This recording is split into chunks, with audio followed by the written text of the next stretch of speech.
mainit na sabaw. Magandang araw po mga kawan, balikan po sa Pininakalakbay. Yan, pagsasaluhan po natin ngayon ay mangga at bagoong. Meron po tayong nagmamantikang maraming litid at sebo na beef nilaga. O, di ba? Ipatis at sili rin kasama pang pagana. Meron po akong ginataang langka.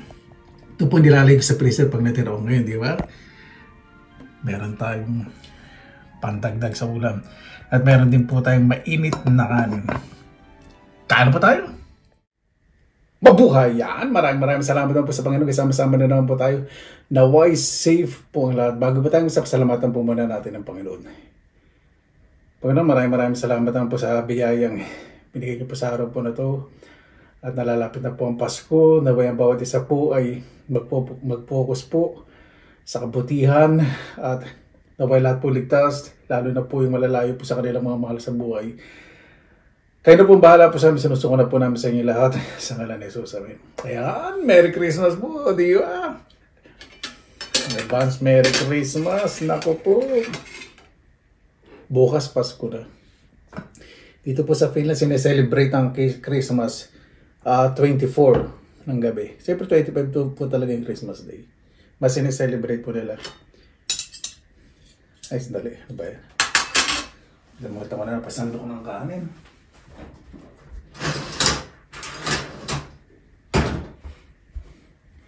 Naway ang bawat isa po ay gumanda po ang pagpasok ng Christmas. Mas masarap po yung mas maraming nagmamahal kaysa nadadagdagan po yung mga kaaway, di ba? Siyempre yung mga sumasamang loob sa inyo, kahit wala kang ginagawa, may mga taong gano'n. Ibig sabihin, yung mga nakaaway, di ba? Tanggalin na po yung sama ng loob at kung na-express nyo na yung sarili ninyo, nasabi nyo na lahat, tahimik na lang po. Di ba? The best tool to find peace of mind with matching accent.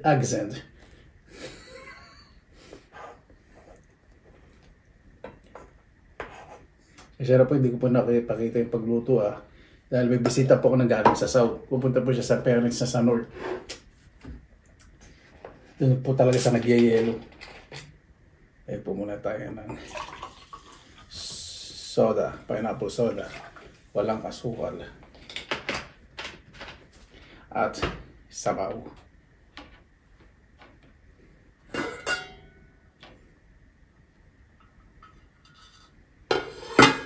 Just hold on. May pagka-urbanidad po ako ngayon. Pagkukutsara tinidorot po tayo. Bagong gupit po kasing kuko nasagad eh. So,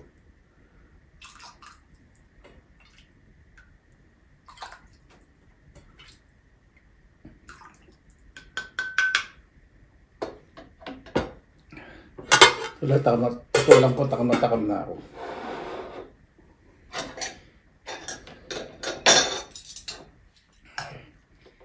Yan, hindi overcook. Ang gulay, yung masarap. Diba?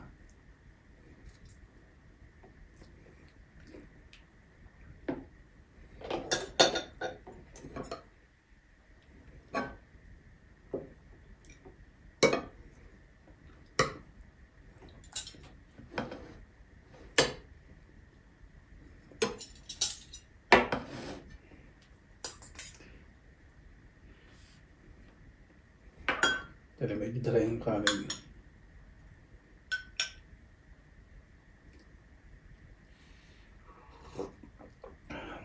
Pasarap.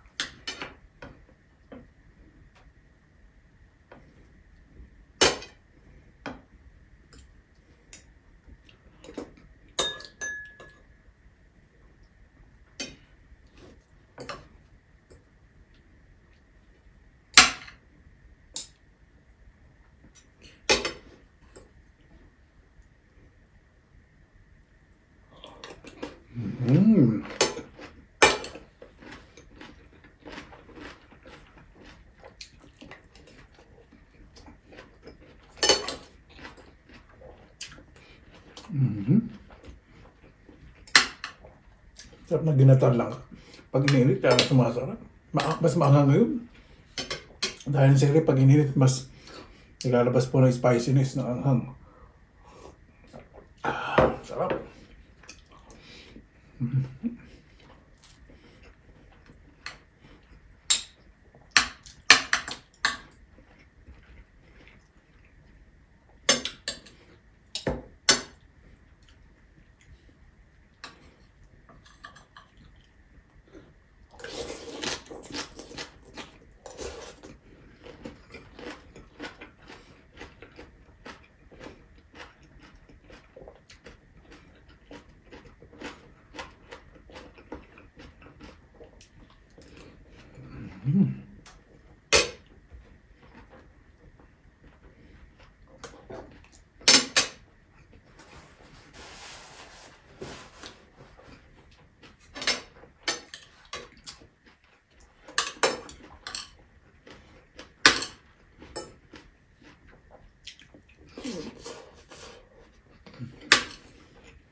No?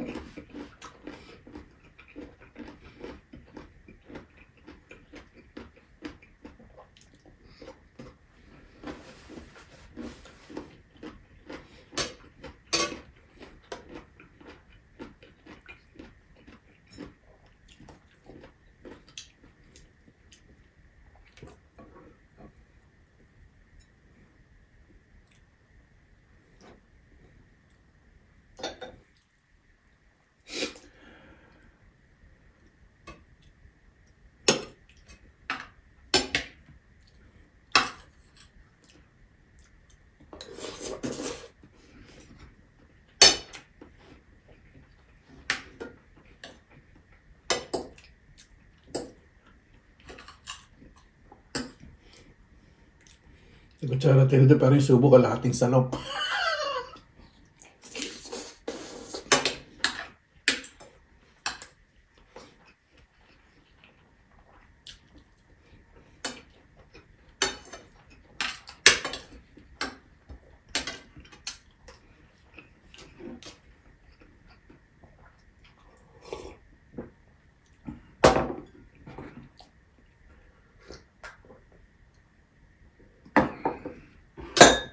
Sumisipa ang anghang.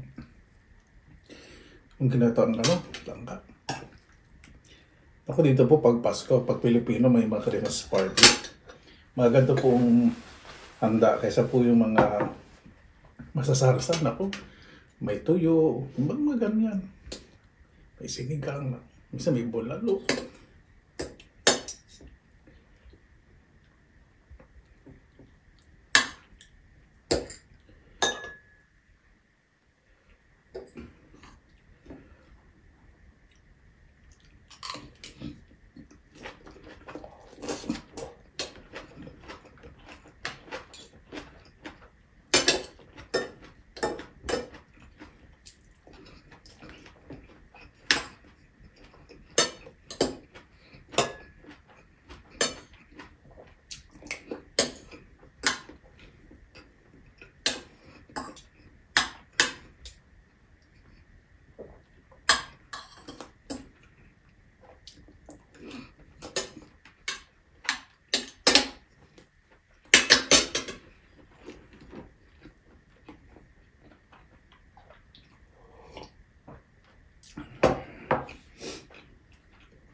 napakalambot na karne.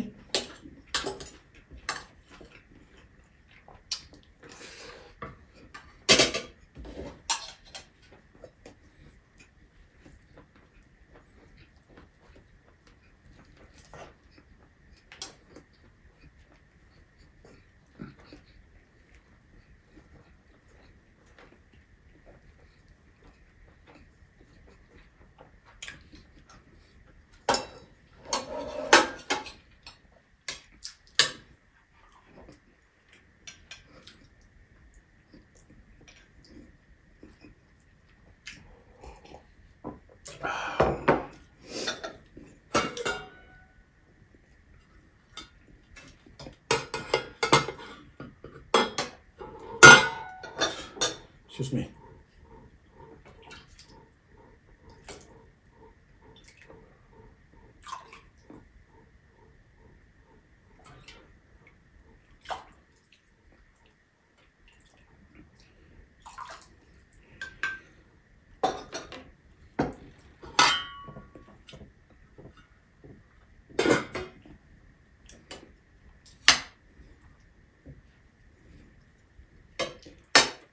Titira ako nito. Pinataan lang ko, hindi ko alam ulit. Nabubulo na ako. Hindi ko alam ulit kung kailan mo lang makakabili ng langka. Napakasarap.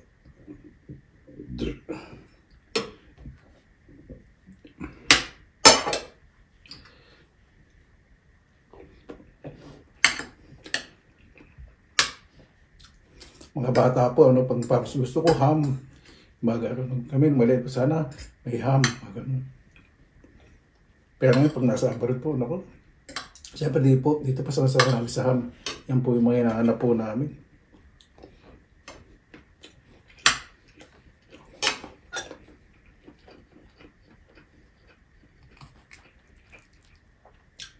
Lalo yung mga daing, mga tuyo, naku po.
Napakasarap. Paano po bago tayo magtapos, pasalamatan po muna natin ang Panginoon. Panginoon, maraming salamat po sa biyaya po sa araw na to. Bukas po ay Pasko na naman, yung bawat isa po ay maging masaya, lalo na po yung mga bata. At minsan lang po tayo po sa isang tumpo na to. At syempre, pinaka-importante po ay pagbunyi po ang pagsilang ng inyong anak na si Jesu Cristo. Tagapagligtas at naig po ang pagmamahalan, pagbibigayan. Kaya po bahala po sa amin, sinusunod po namin sa inyo lahat. Sa kanan ni Jesus sabi. Paano po, maraming salamat po sa inyong oras na sa pinilangan labay. Maligayang Pasko at manigong bagong taon po sa lahat. Basta lagi po tayong positive vibes, good vibes. God bless, God po lagi, magandang araw. Laban lang.